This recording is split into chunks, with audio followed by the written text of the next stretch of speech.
Selamat siang anak ibu, apa kabar? Ibu berharap semua anak-anak sehat selalu. Walaupun saat ini kita belajar melalui online, masih bisa melihat wajah ibu. Ibu harap juga kalian di sana sehat-sehat, rajin belajar ya. Sebelum kita memulai pembelajaran kita pada bab 4, kita awali dengan sebuah lagu pujian dan doa ya. Sediakan buku Alkitabnya dan juga alat tulisnya. Kita buka Alkitab kita yang memiliki kidung jemaat, silakan dibuka nomor 427. Kita nyanyikan sama-sama ya, 427. Ku suka menuturkan cerita mulia, cerita Tuhan Yesus dan cinta kasih-Nya. Ku suka menuturkan cerita yang benar, penawar hati rindu, pelipur terbesar. Ku suka menuturkan, ku suka memasyurkan cerita Tuhan Yesus dan cinta kasih-Nya. Anak ibu, kita satukan hati kita berdoa. Segala puji syukur dan hormat bagimu Bapa yang menciptakan langit dan bumi. Terima kasih Tuhan telah memberikan kesempatan bagi kami pagi hari ini untuk kami memulai kegiatan belajar kami. Untuk itu Tuhan, turunkanlah hujan Roh Kudus-Mu bagi kami, agar senantiasa Tuhan kami mengerti dan memahami akan firman-Mu. Terpujilah nama-Mu Bapa, hadirlah di tengah-tengah kami. Di dalam nama anak-Mu Yesus Kristus kami berdoa. Amin. Anak ibu, sudah siap ya kita memulai pembelajaran kita pada pagi hari ini? Bab 4 yang berjudul Aku dan Gerejaku. Di minggu kemarin kita sudah mempelajari bab 3 gereja di Indonesia ya. Awal mula masuknya Injil di Indonesia. Silakan nanti dibaca kembali untuk mengingatkan. Kemudian pada saat ini kita akan membahas tentang Aku dan Gerejaku. Untuk bacaan bahan Alkitabnya itu dari Ulangan 23 ayat 3 sampai 4, Matius 5 ayat 13 sampai 15, Kisah Para Rasul 19 ayat 37 sampai 39, kemudian 1 Korintus 1 ayat 1 sampai 4, dan Efesus 4 ayat 11 sampai 12, kemudian 1 Petrus 2 ayat 1 sampai 10. Ya, inilah uraian materinya. Yang bagian A, arti gereja ya. Kata gereja berasal dari yang pertama itu adalah kata Portugis. Kata Portugis yaitu igreja. Igreja yang artinya sebagai kumpulan umat atau kumpulan orang percaya. Kemudian dalam Perjanjian Baru diambil dari bahasa Yunani, eklesia. Terdiri dari kata ek berarti keluar dan kaleo berarti dipanggil. Yang dipanggil keluar adalah orang berdosa, agar keluar dari dosa menuju terang Allah yang ajaib, yaitu terang Yesus Kristus, agar mereka menjadi milik kepunyaan Allah. Tanggung jawab milik kepunyaan Allah adalah memberitakan Injil kepada semua orang di seluruh dunia. Berarti merupakan tanggung jawab kita ya. Tanggung jawab milik kepunyaan Allah. Tanggung jawab kita sebagai anak Allah adalah memberitakan Injil kepada semua orang di seluruh dunia. Apakah kita sudah menjalankannya? Ayo kita tanya pada diri kita masing-masing ya. Dalam bahasa Ibrani artinya kahal, yang menunjukkan kepada sebuah perkumpulan bersama, yaitu jemaat Israel yang dibentuk di Gunung Sinai dalam Ulangan 23 ayat 3. Dengan demikian dapat diketahui adanya hubungan yang erat antara perjanjian lama dan perjanjian baru dalam penggunaan istilah jemaah atau jemaat. Itu tertulis dalam Kisah Para Rasul 7 ayat 38. Kata jemaat berasal dari kata Arab, yaitu jemaah. Sering kita dengar kata jemaah ya.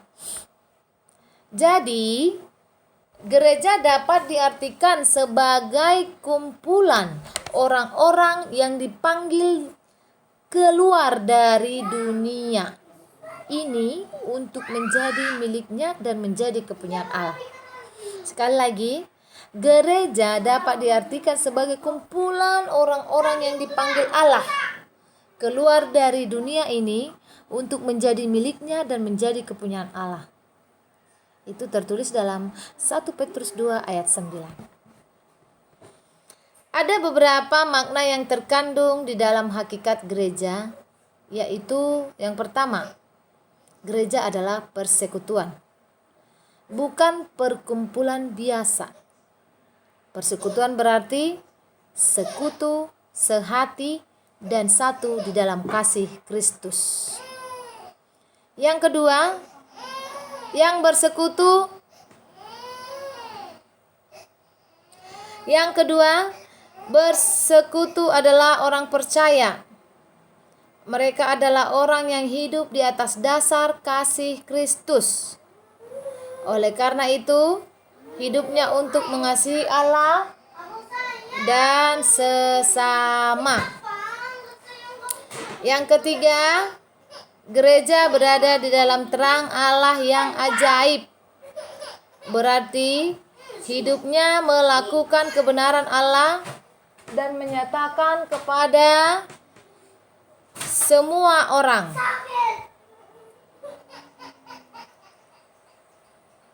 Nomor 4, gereja adalah milik Allah.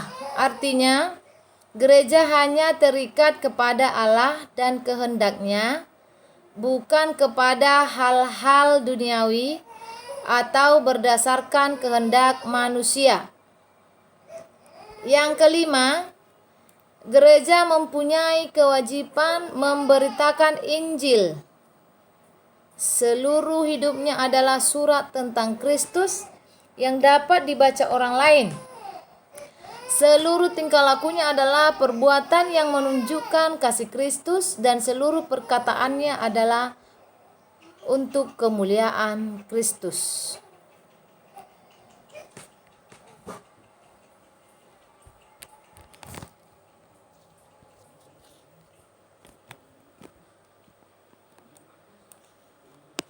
Anak ibu, pemanggilan Allah atas kita sudah ditentukan sejak semula, ya. Kita dipanggil untuk dibenarkan, untuk memuliakan namanya, itu tertulis dalam Roma 8 ayat 30. Dalam Kisah Para Rasul, Paulus memakai kata jemaat untuk menunjuk perkumpulan orang percaya yang dilaksanakan di rumah-rumah, atau Roma 16 ayat 5, di kota, atau dalam 1 Korintus 1 ayat 2, jemaat di Korintus atau di suatu wilayah tertentu. Kisah Para Rasul 9 ayat 31, jemaat di Yudea, Galilea, dan Samaria. Oleh sebab itu, gereja tidak merujuk kepada gedung, melainkan pada orang-orang percaya dipanggil Allah melalui Yesus Kristus. Gereja tidak sebatas pada komunitas tertentu di suatu daerah tertentu. Setiap komunitas orang percaya di segala abad dan tempat juga disebut gereja. Ibarat air di dalam gelas, di kolam, di sungai, maupun di laut tetap disebut air, ya. Kita masuk bagian yang kedua, yaitu peran gereja. Tuhan mendirikan gereja untuk melanjutkan pelayanannya di dunia. Gereja punya peran, gereja punya tugas. Gereja punya peran, gereja punya tugas dan misi. Yang pertama itu peran gereja terhadap Allah. Peran gereja terhadap Allah. Allah mendirikan gereja dan menempatkan gereja di tengah dunia untuk memuliakannya. Itu tertulis dalam Roma 15 ayat 6 sampai 9, Efesus 1 ayat 5, Efesus 12, Efesus 14, Efesus 18, Efesus 3 ayat 21 dan 2 Tesalonika 1 ayat 12, kemudian 1 Petrus 4 ayat 11. Gereja memuliakan Allah dengan cara menyembahnya, memuliakannya melalui doa, pujian, dan hidup yang berkenan kepadanya. Itu bisa kita buka dalam Yohanes 4 ayat 23, Mazmur 50 ayat 23 atau Yohanes 15 ayat 8. Yang kedua itu sikap gereja terhadap dirinya. Artinya gereja harus memikirkan cara membangun jemaatnya ya. Gereja harus memikirkan bagaimana cara membangun jemaatnya agar mereka tetap bertumbuh atau mereka betah beribadah di sana. Paulus menyatakan bahwa Allah sudah memberikan karunia kepada setiap orang percaya, itu tertulis di dalam Efesus 4 ayat 11 sampai 16. Oleh sebab itu, membangun jemaat hanya tanggung jawab para pemimpin gereja, tetapi juga setiap anggota jemaat, baik jemaat anak, muda, dewasa, dan lansia ya. Yang ketiga, sikap gereja terhadap dunia. Gereja selain memiliki misi ke dalam, gereja juga memiliki misi keluar, yaitu masyarakat sekitarnya. Gereja orang harus memberitakan kabar baik kepada orang-orang luar gereja, dunia, kepada orang-orang percaya dan yang belum percaya. Peran ini disebut fungsi marturia. Tugas ini tidak dapat ditawar. Itu ada di Kisah Para Rasul 1 ayat 8, seperti dalam kisah orang Samaria yang baik hati. Tertulis dalam Lukas 10 ayat 26 ayat 25 sampai 37 ya. Bagaimana cara gereja memperlihatkan kasih Allah kepada sesama? Yang pertama, gereja harus menolong sesama. Itu dalam Matius 25 ayat 31 sampai 46. Yang kedua, gereja harus menuntun orang-orang yang berbuat salah kembali ke jalan yang benar. Lukas 3 ayat 19 sampai 20. Dengan demikian, peran gereja sebagai garam dan terang dunia dalam Matius 5 ayat 13 sampai 16 menjadi nyata ya.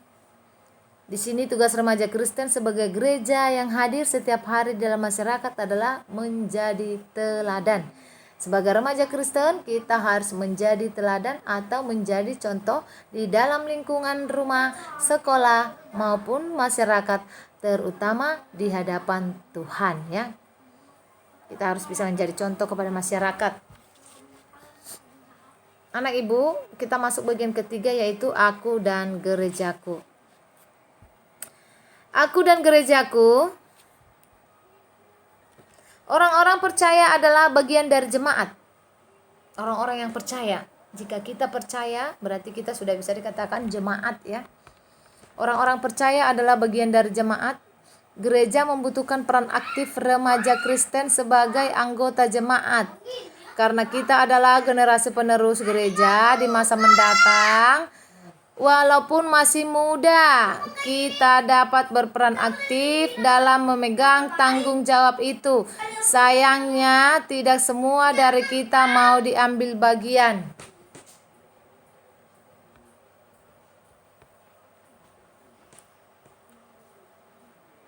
Kemudian, pertumbuhan gereja bergantung pada ketertiban anggota jemaatnya sendiri. Gereja sangat membutuhkan peran ya. Gereja sangat membutuhkan peran jemaat, apalagi remaja Kristen sebagai generasi penerus bangsa. Berarti kita sebagai remaja Kristen harus aktif dalam ibadah ya. sering mengikuti pelayanan-pelayanan atau sering mengikuti ibadah-ibadah remaja ya. Pada umumnya alasan jemaat tidak bersedia terlibat dan melakukan perannya dalam gereja adalah karena malas, malu, merasa tidak mempunyai kemampuan apa-apa, merasa minder, merasa tidak pantas ikut terlibat dalam kegiatan di gereja. Hal inilah yang dapat menghambat pertumbuhan gereja sebagai remaja Kristen ya. Maka untuk itu sebagai remaja Kristen harus benar-benar ikut berperan aktif di dalam gereja itu ya. Menurut Rasul Paulus ayat 1 Timotius 4 ayat 12a, masa muda bukanlah penghalang. Masa muda bukanlah penghalang bagi kita untuk turut serta dalam pelayanan serta memiliki tanggung jawab melakukan tugas panggilan gereja, yaitu bersekutu, bersaksi, dan melayani. Alkitab memberi banyak contoh ya. Alkitab banyak memberikan contoh orang muda yang dipakai Allah untuk melaksanakan rencananya, yaitu Yusuf, ada Yosua, dan ke-12 murid Yesus pun orang-orang muda yang Yesus sendiri juga memulai pelayanannya saat masih muda. Maka untuk itu kita sebagai remaja Kristen atau sebagai pemuda, dari sekarang ayo ya berperan aktif di gereja masing-masing ya. Masa muda adalah masa yang paling indah untuk memulai pelayanan. Masa muda adalah masa yang paling indah untuk memulai pelayanan kita. Allah telah memilih kita untuk menjadi kawan sekerja, memperlengkapi kita dengan berbagai karunia, agar kita dapat berkarya melalui karunia kita masing-masing atau melalui talenta yang kita miliki masing-masing. Kehadiran kita sebagai kaum muda sangat berarti bagi gereja. Untuk itu, ayo berikan talentamu untuk memuji Tuhan, berikan kemampuanmu memuji dan memuliakan nama Tuhan. Biarlah masa mudamu adalah masa yang paling indah. Kita diciptakan Allah untuk dilayani, melainkan untuk melayani. Bukan untuk dikasihi, tetapi untuk mengasihi. Pelayanan kita tidak terbatas di dalam ibadah tiap minggu seperti main musik, paduan suara, operator LCD, dan lain-lain. Peran aktif kita di luar gereja pun dinantikan Allah. Kita harus bisa jadi contoh, kita harus bisa jadi teladan di rumah, di luar, dan di masyarakat ataupun di sekolah ya. Mungkin sampai di situ materi kita hari ini. Kita masuk dalam penugasan. Di sana ada tugas. Yang pertama itu adalah tuliskan arti gereja dan jelaskan peran gereja. Yang kedua, tuliskan 2 contoh peran serta remaja Kristen dalam pertumbuhan gereja. Kemudian habis itu anak ibu nanti silakan dibuka LKS-nya sesuai dengan bab 4. Kita bahas LKS. Bab 4 pilihan ganda nomor 1 sampai nomor 20 dan juga uraian nomor 1 sampai nomor 5. Silakan kerjakan di buku LKS-nya saja. PR yang minggu kemarin Ibu kumpul hari ini. Maka untuk PR yang untuk minggu depan silakan yang barusan Ibu sebutkan dikerjakan, kita kumpul minggu depan ya. Yang PR kita minggu kemarin hari ini Ibu kumpul, kita bertemu di tempat biasa di SMP 4. Nanti Ibu tunggu di sana ya. Silakan. Kalau ada yang mau bertanya nanti boleh Ibu dijapri sendiri. Sampai bertemu kembali. Sebelum kita tutup, kita angkat pujian kita. Kita bernyanyi dari Kirim Jemaat 426 ayat 1. Kita harus membawa berita pada dunia dalam gelap tentang kebenaran dan kasih dan damai yang menetap,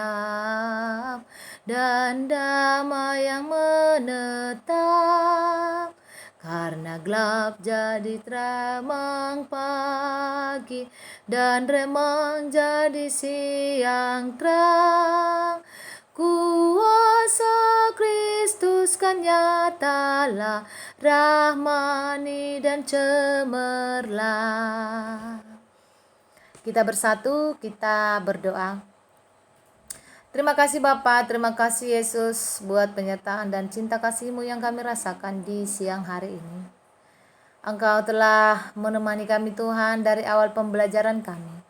Kiranya Tuhan apa yang kami pelajari pada saat ini dapat kami aplikasikan di dalam kehidupan kami. Kami sebagai remaja Kristen memiliki tanggung jawab yang penuh. Kami bisa menjadi pekabar Injil. Kami bisa menjadi pelayan-Mu. Mampukan kami menjadi teladan di dalam kehidupan keluarga, masyarakat, dan gereja-Mu. Untuk itu Tuhan, pakailah kami sebagai remaja Kristen yang membangun, sebagai remaja Kristen yang turut akan Engkau. Terpujilah nama-Mu Bapa, di dalam nama anak-Mu Yesus Kristus kami berdoa. Amin. Shalom anak ibu, sampai jumpa minggu depan. Mungkin sampai di sini pembelajaran kita hari ini.